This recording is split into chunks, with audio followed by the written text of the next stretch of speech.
Hi, and welcome to Animalia the Podcast. I'm Natasha, and thank you so much for tuning in.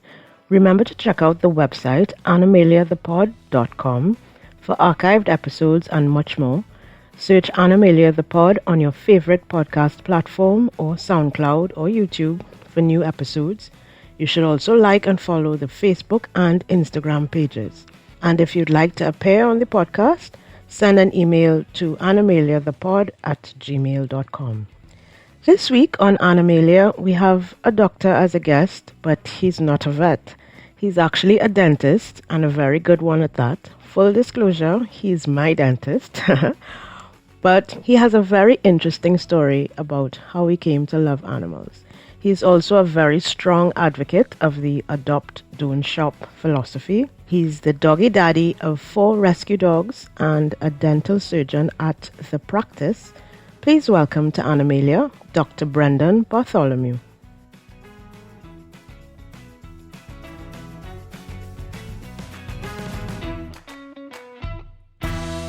I would like to welcome to the podcast Dr. Brendan Bartholomew.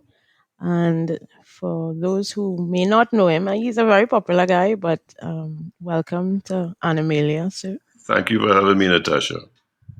Not too sure about the popular though. Very popular guy. First, let's start off by talking a little bit about your life with animals. Did you grow up with them, and what kind of relationship did you and your family have with animals growing up? The first pet that we had was Cocker Spaniel called Sloopy, I think. We must have gotten her when I was around, I'm guessing, I was around maybe 3 or 4 years of age. And yes, a beloved pet. We all love this animal. And I think that was my first introduction. Well, I lie, actually. There was a certain incident at our home when I was about 2 years of age. A kind of violent animal encounter that my mother believes was the start of oddly enough, my affection for animals, specifically dogs. Well, all animals, dogs. There was a neighbor who had an Irish setter, a female, and apparently they got a male borrowed to lying with the female. The female was... I think I know where this is going. Yeah. Well, No, go ahead. I guess it plays into the story, but the female needed to be lined, and so the female was a very passive dog, I hear, and they borrowed this male, and the male got out of the yard and came into our driveway where I was in the garage, and well, of course, I approached this animal with all the love in my heart, and the animal didn't take too kindly to it, and the dog kind of ravaged my head. Oh no! And only my mom was at home, and well, she came out and saw me lying down, of course, in a pool of blood of mine, and had to hold my head together, basically between her legs, and shout for the neighbor to come. Anyhow, long story short, I was taken to the hospital and operated on, and so I have a few scars on my head from this first encounter of this animal, this dog. How does that translate into an affection for dogs? I have absolutely no idea. You would think that hearing that story replayed, which I have many times over the years, that it would have dissuaded me from bonding with these animals, but no, it maybe had the opposite effect, oddly enough. So yeah, between that and Sloopy, I was introduced to the lovely world of loving animals. Have you had other pets besides dogs before? Well, no. Well, I suppose growing up we had the little fishes that different types of fish that you would have and kept, which I never really developed too much of a liking for. And I don't think the fish did either. So, the other animals, no, I think I had maybe when I was about 10, there was there's some memory of me having an uncle bought me a rabbit that lasted maybe about 5 days, but then when we saw the type of mess it it left behind Mm. at almost every hop, Mm-hmm. we decided to find a new home for it quite quickly. Right. Gotcha. Yeah. So, but the rest were dogs. That traumatic or seemingly traumatic incident in your childhood did not move you away from animals at all, but you did eventually proceed into a profession in the medical profession. Is there a reason why you chose dentistry and not veterinary medicine? Yeah.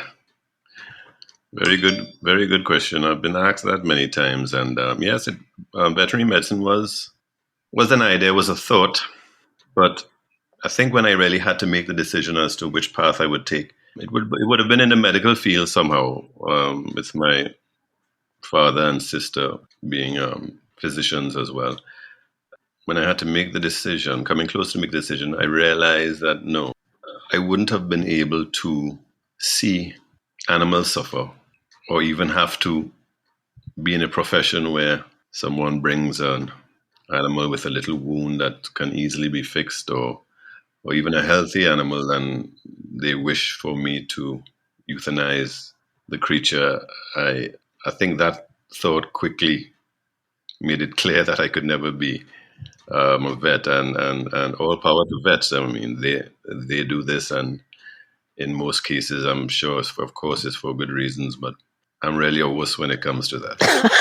which is which is strange because your practice is one that a lot of what you see in your practice is also very preventable, as it is with vet med. Yeah, yeah, yeah. But I don't know.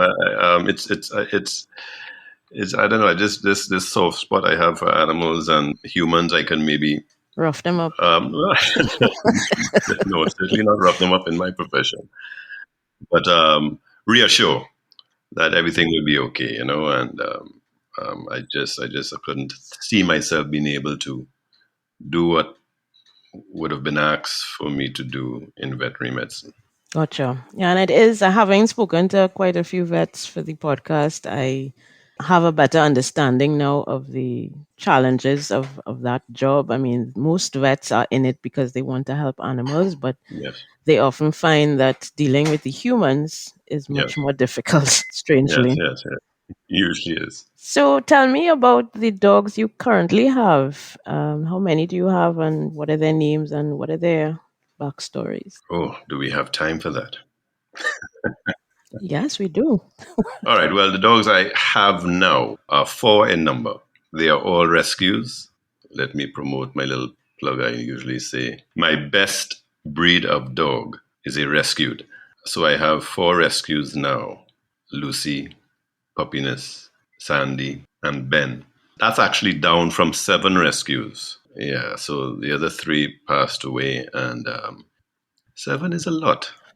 7 is a lot, but for a dog lover, it's not. That's average, I think. Yeah, 7's kind of crazy. Well, yeah, I guess, but having done that, I don't see myself doing. I think my dog duty and dog, if you want to call it philanthropy, days are done. It's very time consuming. Yes, they bring so much joy. I don't regret a day. But yeah, so as life develops and so on, I'm happy how it has developed. I had the 7 dogs. I gave them a great life. I'm down to 4. My little Lucy is of age. She's now 17 years of age. Oh, She's the wow. smallest of the pack. And she lives indoors with me. The others stay outside. Poor thing. She's blind and deaf now, but not suffering. I ensure that she's literally my shadow, has been even in her sight and hearing days. More so now. So her time is short, and I know that, and so I'm trying my very best to deal with that event. So yeah, so those are the ones I have now. I rescued them, a couple of them on advice from other people, saying these dogs, maybe 2 of them, saying these dogs need homes. They were good, healthy dogs, so I took a couple of them, and then the rest came from literally the streets, driving and in my neighborhood, I would see the dogs on the street, and somehow they ended up in my home. That's how it happens. Somehow they just ended up in my home. And a couple of them actually were very, very badly, grossly damaged. And each of them, their front right leg, I saw within 2 years apart of each other, but each of them was so damaged and the legs couldn't be saved. So I actually had two three-leggers. One passed last year, Champ, that's his name. And well, I still have Ben with me.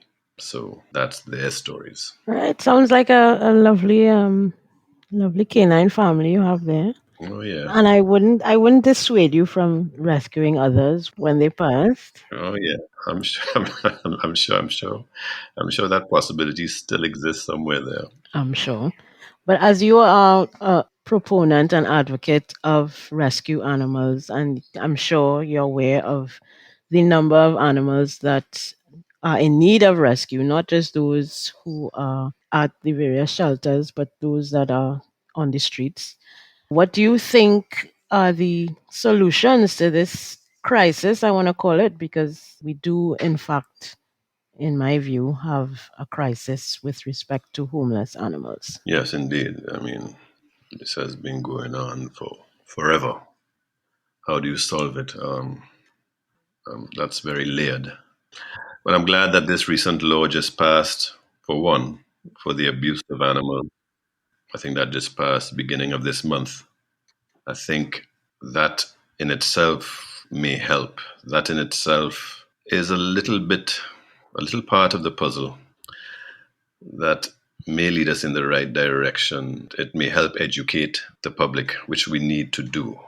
Education is very, very necessary from young. It's not taught. Care of animals, the good Samaritans out there, the work they do is not promoted.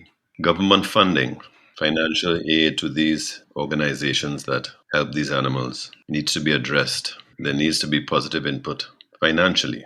They're all struggling financially. And education, going back to education, yeah, this is huge.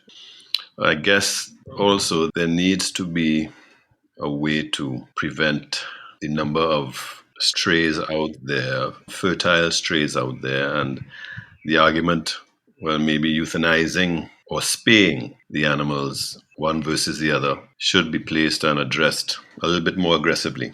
But all of that comes down to, I guess, educating the public, for the public on the whole to become a little bit more empathetic to animals.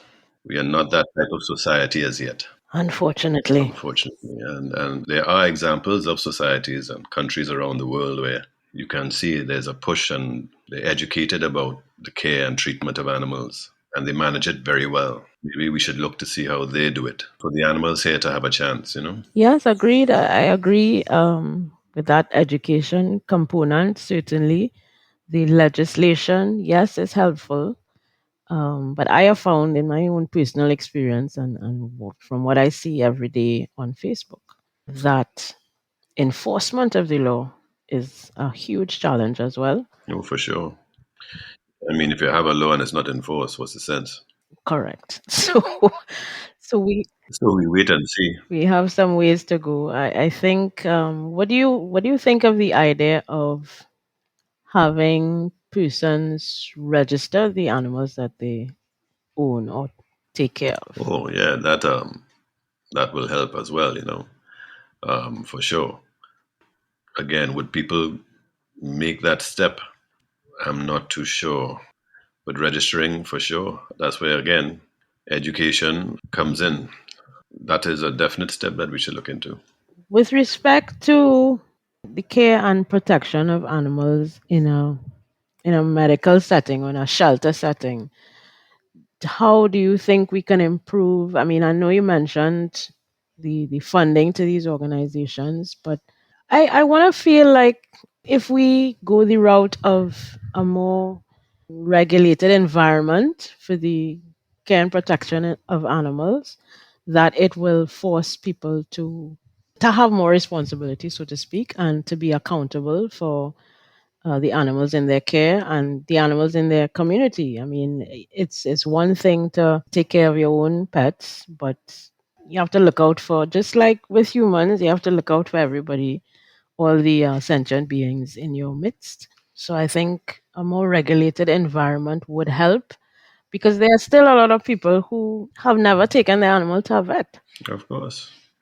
And this is a big problem. Many people say yes, they want a dog, they want an animal, they want a pet, not fully understanding the responsibility it is, the time necessary. And it can be an expense, and the time and care necessary to raise an animal. Only to realize after they have this animal that they can't sustain it, or they don't want it anymore, or it's too much work for them, and they let it go. They dump the animal. And this is a huge problem in this country. We come back to education again. Especially now, I mean, it's so sad that with this COVID situation, I mean, and everybody's financially strapped and so on, the problem has escalated, I'm sure you know, Yes, to extreme yes. proportions. And people are just dumping their dogs and animals and cats, whatever they have, everywhere. And the animal shelters, they were strained before, they're even more strained now. And they're not able to house them for long. So the only step they have to take is, if they can't find homes, euthanize the animal. Funding, it's all tied. So the funding of these agencies, these associations, these shelters is needed. I mean, yes, government funding to a point, and just to let maybe the public at large know that they can, any donation would help. Any donation would help save these animals and deal with them in a much more humane way. What about the, if we want to go back to the subject of the legislation, do you think that the penalties that have been applied to perpetrators of these particular crimes against animals, do you think that the penalties are stringent enough, or can they be better amended to improve the very organizations that need the funding? So, for instance, I think the fine is $100,000 for the cruelty against animals. It's a fine of $100,000 and 6 months imprisonment. So, in my mind, it would make more sense for that fine to go towards an animal rescue or shelter organization, and for the individual, instead of being sent to prison, which is obviously already overcrowded and overwhelmed, that they volunteer with Yeah, one of these organizations. I fully agree. I mean, that money can be diverted to these shelters for sure. The fine there is, I think, satisfactory. Again, the enforcement of it is where success will lie. Having the person, the culprit, do work. Sorry, what do you say? To do work in these shelters? Yeah, at a shelter. Yeah, cleaning up dog mess and, doing the bulwark that and learning how to take care of an animal so that hopefully they don't do it again, because I don't think prison is going to help them understand the error of their ways. No, you're right there. That would be great if that could be done. I would love to see something like that done. I mean, we could only hope that that can happen. But the stories of cruelty, the degrees at which we can be cruel to animals, that has to be taken into account. I think they should break it down. I mean, the law is only now instated. Do they have people going out there to see what is done, or how does it work exactly? Do witnesses call to make a report, to whom? And then where is it taken from there? What agency takes it forward? Is it the police? Is it a special unit that goes out? I don't know. The proposals you made there sound quite effective. But yes, I wait to see what can be implemented. We can only hope. We can indeed. We live in hope. As far as the rescue situation, what is your feeling about the adopt, don't shop mantra? Oh, for sure. Because we certainly don't have a regulated environment for the sale of animals, whether domestic or wild. What's Correct. your feeling on that? Oh, for sure. I'm totally against breeders. And there are quite a few breeders in this country. I think if the government wants to start enforcing this new law, I guess that's an easy target. Go and see the conditions these animals are kept in. And if they're subpar, shut these places down. The mindset, sadly, for Trinidadians when they say they want a dog, they want a best breed. Right. You understand? I want a nice looking dog. I want a furry dog, fluffy dog. A dog is a dog. There's no difference. Yes, I had growing up, Sloopy was a Cocker Spaniel, and then in my late teens, I got two Labradors, not from breeders, to make that clear. Great animals, of course. Then when they passed, I went into rescuing. And rescuing, it's a whole lot cheaper, kind of free, and you get the same lovely spirit any full breed dog can give you, and even more. I think we have to get out of the mindset of, I need a full breed dog. So many dogs are kept in shelters, in little cages, wanting a good home. I dare anyone who listens to this, anyone, pass by an animal shelter, pass by TSPCA, just have a walkthrough, have one walkthrough. Look how many different types of breeds, mixed breeds, potong, The royal potong. real potong, and lovely looking potongs, Yes. lovely looking mixed breeds. Just I dare you, walk through, just have a little look. It will take you no time at all. And then walk out and then say, you don't want one of those. Yeah, if you really like dogs, the type of breed wouldn't matter. Agreed. It's very painful to watch people, seeing like puppies for adoption online. What breed it is? How big I go get? And I want a fluffy dog, and I want a dog for my child. That's the other thing. Of course. They want a trophy dog. And then sadly, these dogs are so inbred. They come with all their ailments, Hardly any are registered anymore in Trinidad. And so these dogs suffer from these ailments, starting short in their lives, and it's unfortunate. So I would advise anybody, please, please, adopt, don't shop. They're all great. Nice. We can start wrapping up at this point. Is there anything else that you wanted to share with the Animalia community about your own views on animal welfare, or share with me your final comments? I think it starts with us humans. I think it comes down to empathy. We adults have to teach the young ones. We parents have to teach our kids empathy for one another, humans. Let's start there. And a great help in us caring for each other is to be taught how to care for these animals. Have empathy for the animals, all animals, not just cats, not just dogs. If we learn empathy amongst ourselves as humans, the transition to have empathy for the animals becomes a whole lot easier. I'll end there and just again reinforce, adopt, don't shop, people. Many lovely guys out there want a lovely home. All right. Well, thank you very much, Dr. Bartholomew, for sharing your thoughts and your time with us on Animalia. And I'm sure those who follow the podcast will appreciate your sentiments, and we look forward to probably some new clients. I think when they see your photograph, they'll be banging down your door. Well, Natasha, thank you. I really enjoyed spending this time with you.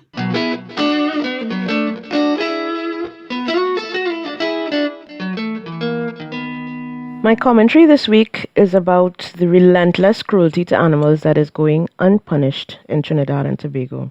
I recently learned of 3 cases, 1 in Tobago and 2 in Trinidad, that are merely the tip of the iceberg when it comes to the vicious act of poisoning, which seems to be the preferred option to take the lives of dogs and cats who are perceived to be a nuisance.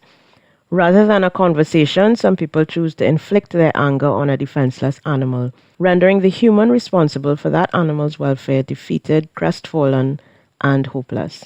A dog in Tobago is poisoned. She is suckling 7 pups at the time of her death. The pups have been living in poor conditions and are infested with fleas. They are abandoned by the owner who, although many of his dogs have been poisoned, refuses to have them spayed, neutered, or contained within his yard. The pups are taken in by a rescuer who finds foster homes for them. The pups begin to die off one by one, their tiny bodies tainted with the poisoned milk they likely drank from their dying mother. There is 1 pup left from the litter. Hopefully he will enjoy a much happier and healthier life than his mother or siblings when adopted. The other 2 cases involve 3 cats and 3 dogs poisoned and lying lifeless in their owner's yard. In the case of the 3 cats, the crime was caught on tape, images taken, the poisoned food collected, and a report made to the police. As far as I'm aware, however, no action has been taken against the perpetrator.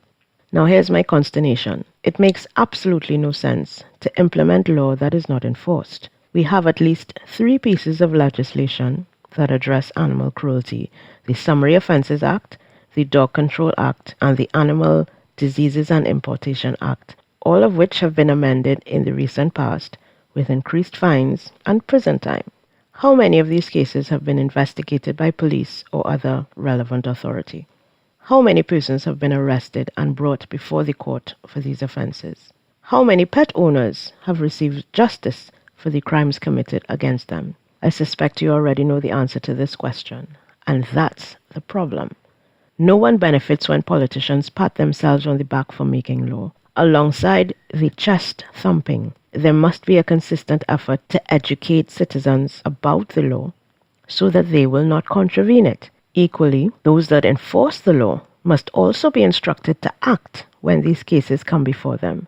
Ask anyone who's ever made a report about animal cruelty to the police, and they'll readily confess that they had to inform the police of the law being broken. In the end, words on paper mean nothing unless the people who are subjected to that rule of law are aware of the consequences when broken, and the people entrusted to protect and serve the citizens are knowledgeable about the laws they are meant to enforce. And the system you cannot trust. It's a lie. When the whole wide world is corrupt. It's a lie. And we all are just getting fucked. It's a lie. Many thanks to Dr. Bartholomew and all the rescuers who have fallen in love with the supposedly common dogs and cats that roam our streets and live in our shelters. They are supremely worthy of our love, care, and attention. So be sure to adopt your next family member today. Join us in 2 weeks for another interview with an amazing person doing their part to advance the cause of animal welfare. I'm Natasha, and until next time, take good care and remember, love off your pets. Bye-bye.